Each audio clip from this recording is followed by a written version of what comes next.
Hello, Gemini. Great to have you here. My name is Shauna. Today's reading is a general love forecast for November 2025. As always, take the messages that resonate and release anything that doesn't. Don't forget to like and subscribe to stay connected with upcoming readings. Let's see what's headed your way, Gemini. See what the cards have for you. Okay, so a bunch of them just popped out. I have 5 cards already. I need 5 more.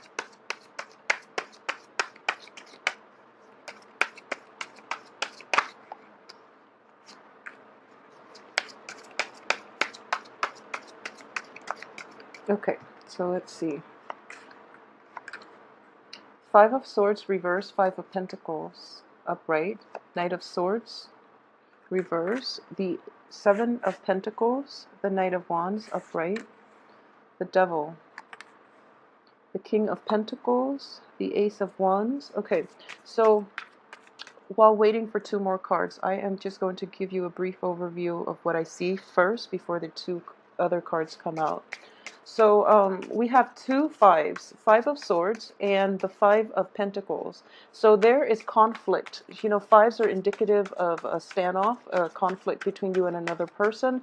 It can signify disagreements. The 5 of Swords in the reverse position next to a Pentacles card, especially another 5 of Pentacles, indicates that there are going to be a little bit of a financial dip for this month. Okay, so whatever it is that you were hoping for in terms of, you know, a swift victory, a contract, a payout, when it comes to like even a court settlement, for example, when it comes to like finalizing your divorce and looking for alimony, or even like selling a property, a house, and things like that. Okay, I do feel that swift victory, that really swift payout when it comes to your finances and getting your finances in order as well, coming in early for this month. That doesn't mean it's going to, you know, reverberate throughout the month. I do feel that this financial situation, first of all, finances needs to be reined in, okay? And also, you know, as a Gemini, as an air sign, you are very resourceful.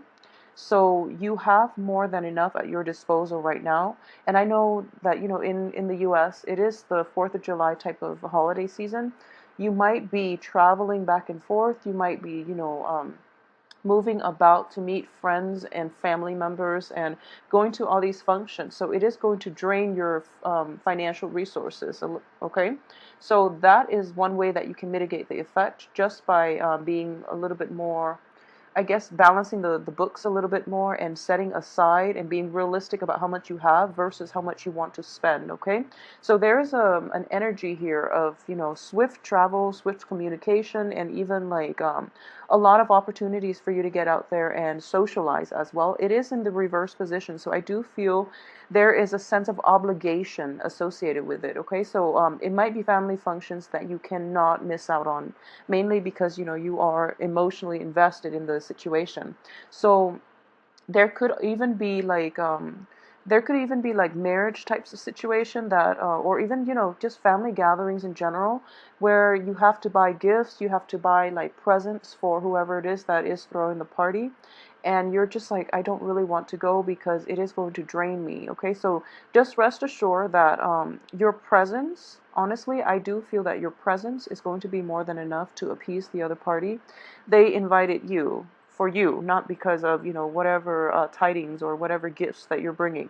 So keep that in mind. And I know that one of the dangers I've seen a lot with Geminis, and especially when you're showing up in the reverse position, is you do like you tend to be a little bit extravagant, okay? And it's and there's nothing wrong with that if you have the financial backing. But I do feel that, you know, taking a once over at the checkbook or your bank account every now and then will be like a good reminder for you to get in the habit of like reining in your expenditures and to be realistic about how much it is that you actually have, so that you can budget yourself accordingly. So for example, if you were to look at your bank statement at the beginning of the month, towards the middle of the month and at the end of the month, you start to forget how much is, you know, leaving and how much is coming in. So I hope that makes sense. So like, I don't know, have it on your phone, have it somewhere where it's accessible, where you can look at it every few days, for example, will allow you to make better, a little bit more cautious and better informed decisions when it comes to expenditures, okay? So that situation itself, not to worry. I do feel it is going to lift by the first week or so. And then by the second week, you are going to like take a very serious assessment of what it is that you have, okay? And even like I feel that a lot of invitations are in the works for you, and you are, you know, traveling about trying to accommodate everyone, trying to meet everyone, and it seems like a little bit exhausting, okay? So reserve the time to yourself. And I do feel coming in the second week, you're going to end up at a place where you're looking at whatever all these family obligations, all these social functions, all these things that you have to take care of, all your expenditures, or all the necessary bills that you have to pay, and you're going to like it's kind of like an eye opener, okay? So you're being a little bit more realistic coming in by the second week, and you are just picking and choosing what is top priority for you, okay? So that energy itself is going to be more than not only is it financially like liberating, it's also like for your mental health is much better for you. So instead of like running around all over town, traveling all over the place to see everybody that is marginally related to you, you are going to like take stock of who it is that you want in your life, and you are going to devote the time that you spend with them. So it's not only good for your mental health, it also protects you from, accidents, encountering from being too frazzled, where you're kind of stressed out and your social interactions are not at top quality. So taking the time off and figuring out what matters to you and who it is that you really want to see will narrow down and will like alleviate a lot of the stress and the pressure you're feeling on this front, okay? So the people that are important are the ones that you're going to make time to see, and in the process you are going to be quite happy, okay? So there's an element here of family reunions, of like reunions with old friends, reunions with people who might not be in your extended family but you consider to be family, because they're with you through thick and thin. Another really important indication of the Five of Pentacles is, if you look at this couple, they're both pretty cast out, and they don't have very much, but they're there for one another through thick and thin. So one of the main thing here is like picking your battles, okay? All battles cannot be won, and as indicated by the Five of Swords, the Victory card in the reverse position, all battles cannot be won, but it is important to pick your battles. And if there are like, just differences in opinion with somebody who you really care a great deal about, just agree to disagree. And, since that issue is a hot topic for the both of you, just don't talk about it in the future, okay? So it's sort of like knowing where you stand with the other person. So my rule of thumb in life in general is, and I have a Gemini rising too, and this is something that I've learned over the years. Um, you can't always like win intellectual or verbal debates, okay? And as an air sign ruled by the planet of Mercury, you and Virgos are very like prone, I guess I should say, we and Virgos are very prone to like, arguing on technicalities and getting the other person to come to our point of view, and trying to like relay information, trying to spread information so that the other person can come around to our point of view, because we do believe that our points of view are formed based on facts, okay? So you're going to encounter situations in which, people arrive at truths about themselves, about others, based on their life experiences. So you will encounter people who have a different upbringing, who are, they just think differently. So even though the facts are presented, people see things from different points of view. That's just the way human nature works. If everybody was the same, we'd all be like robots, and life wouldn't be interesting in our social interactions, because it would be incredibly boring, and I don't feel that you would want that. So while you have this need to constantly want other people to like come to your side of to agree with you, and to like to win over opponents, for example, to spread the truth, and hopefully you feel that the truth should be more than enough to convert other people. I do feel that, I guess like perspectives are shaped by our upbringing, are shaped by our beliefs, and are shaped by our life experiences. Okay, so if you have somebody in your midst who is like, usually it is a family member, because this is, I almost sense like it's somebody that you are over and over and over again, like you have run-ins with, and you are like very emotionally invested in.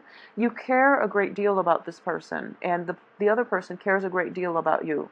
But a lot of you might have gotten into situations where you and the other person just, you don't see eye to eye, and there were harsh words exchanged between the two of you.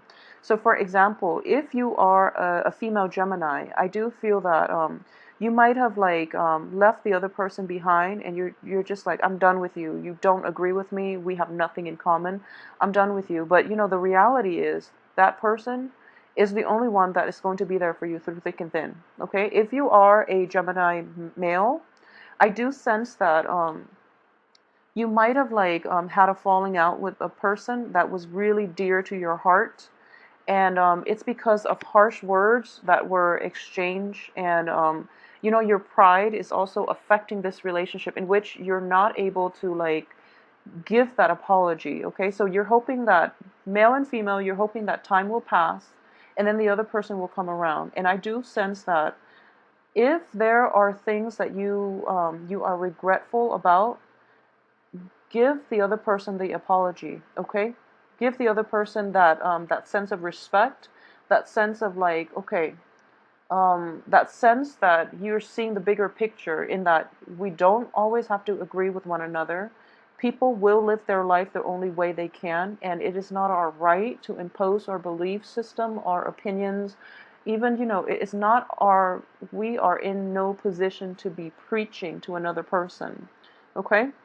So I do feel that reconciliation, apologies are needed in this situation, and you are going to be quite amazed by how far that goes to get the other person to come back to you, first of all, or to like restore the harmony and the ties in that relationship. It can be a romantic relationship. I'm sensing it's related to family for a lot of you, like more than half of you related to family, and like a smaller amount, it is going to be like a love romantic situation, in which you might have fallen out with the other person, and you apologize, not to rekindle, but mainly because it is the right thing to do, mainly because you want to acknowledge the other person's points of view. So it's sort of like telling the other person, we can agree to disagree because we come from different places. So in the process of apologizing to you, and in the process of doing that, it's sort of like you're acknowledging the other person's humanity. You're humbling yourself, and you're putting yourself in their shoes. So even though you don't disagree, you at least understand where they're coming from, based on their upbringing, based on their life experiences, based on their worldview. So that is acknowledging somebody's humanity on a very deep level, rather than discrediting their life experiences as a contributor to the way they think at this present moment. So I hope that makes sense to you. That was a really strong, convoluted message that I needed to get across, and I hope that that makes sense to a lot of you. So I do feel that a sense of like humility is going to be required, in your social interactions for this month, and that's a very, very strong theme. For those of you who have been grappling with this, where you're just like where you don't, you feel like there are constant clashes with you and another party, with you and other people who might be from a different life station, for example. It is just really important to like agree to disagree, and if it's like a hot touchy topic, don't bring it up. Okay, we all have to draw boundaries, and that is in fact a very good way to draw boundaries with people. Okay, just say that, okay, I love you to death. We don't agree on this topic. So instead of bringing it up and, wasting time arguing over technicalities, over, who's right and who's wrong, let's spend the time productively, proactively, and, just catch up and, be happy for one another with our life station. So that is how you draw clear boundaries as I would recommend it for Virgos too. I've seen a lot of Virgos do this, and Virgos are a little more introspective, so I feel like Virgos have had to do this with many people, and that's the main reason why they're able to maintain like stable friendships, okay? So I feel that for this strategy will work very well for us Geminis. Um, so, that's something that you want to do, especially when it concerns like family members, when it concerns people that you love unconditionally, and you just can't for some reason agree with one another on one another's like life paths. Okay, so that's something that I would encourage you to try if this is an issue that you've been grappling with. Not only will it preserve your sense of well-being, it's going to like it's like therapy. It's like mental health breakthrough. Okay, so I hope like you actually, if you're grappling with this dilemma, try to set boundaries in that way. Okay, whoever it is, try to set boundaries. It will open like a very it will allow like a deeper, a more profound level of communication between you and another person once everybody acknowledges the elephant in the room. Okay, so once you are just like open, honest about what works and what doesn't, people will come around, and it's a very therapeutic form of like setting up boundaries in a way that's not offensive. So I hope that makes sense to you guys watching. Um, I do sense that a lot of you, let me see here. So we do have two prominent signs here. The first is an earth sign. The second is a fire sign. So I do feel that for those of you who are clashing with other people, for example, it is going to be predominantly with an earth sign. If you are like not seeing eye to eye with another person, I do feel it is an earth sign, like a Virgo, a Gemini, or a Taurus, and I'm getting more of a Virgoan energy with this person. So it can be male or female, but what I'm sensing is, once again, with Geminis and Virgos are both ruled by the planet Mercury, so communication styles are quite similar. But the thing about Virgos is that as an Earth sign, Virgos are very intuitive as well.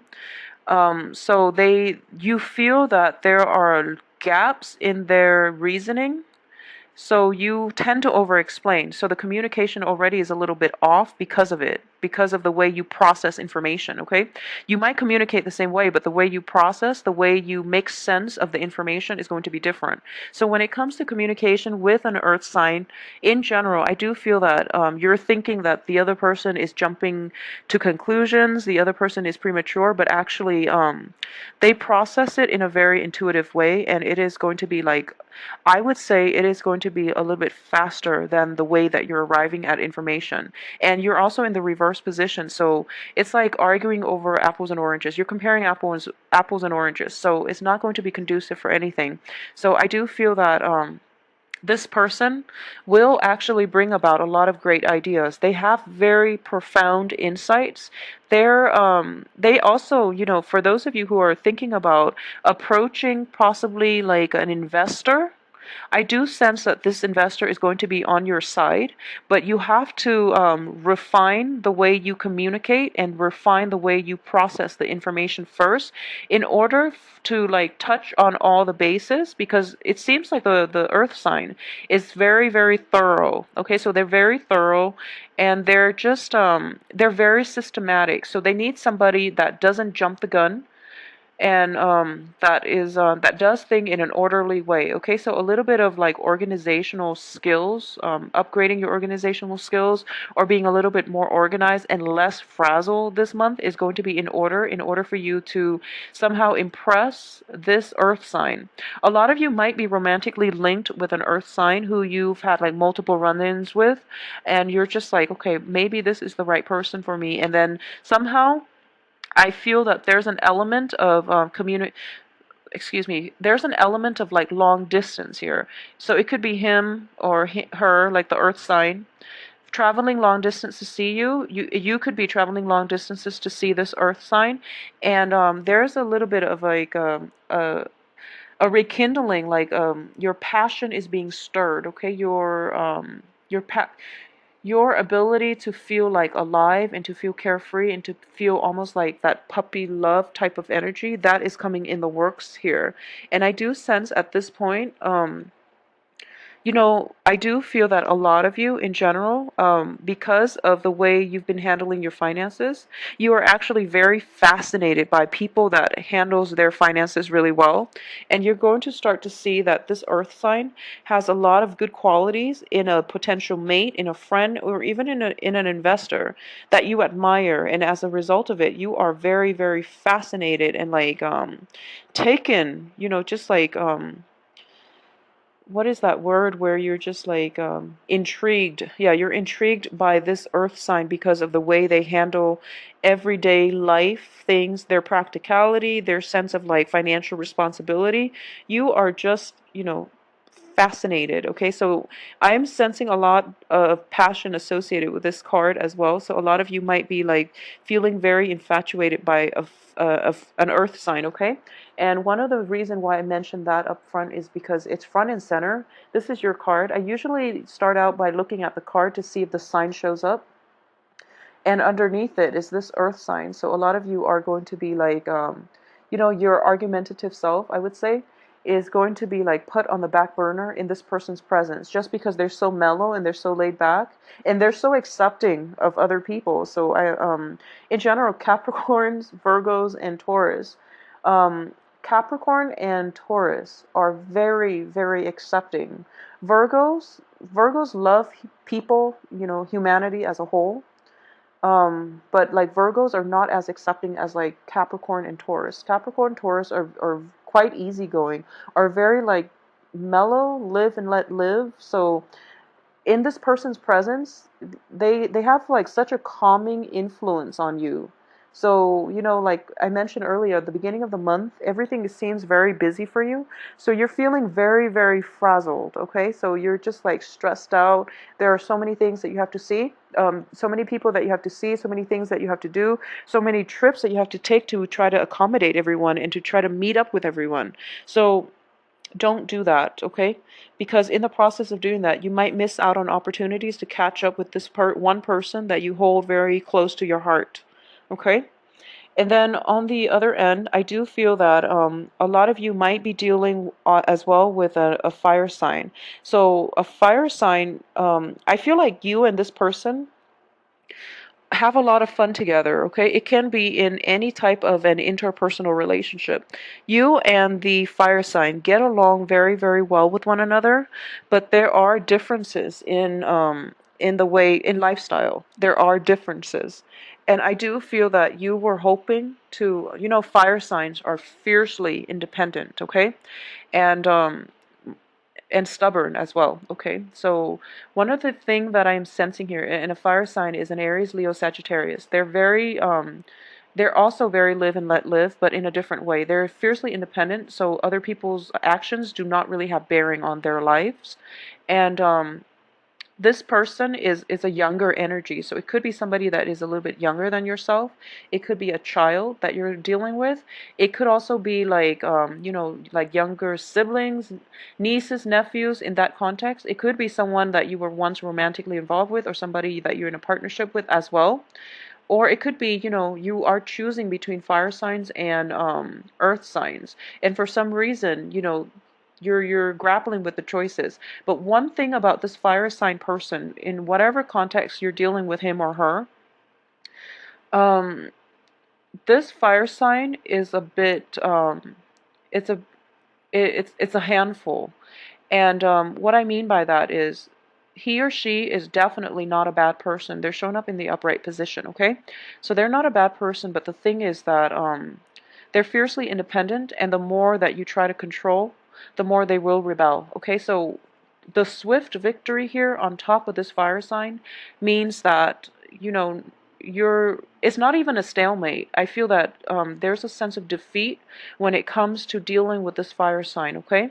So if that's something that you can't fix, and if it's like happening over and over again, take what I advised earlier, which is, agree to disagree, move forward, okay?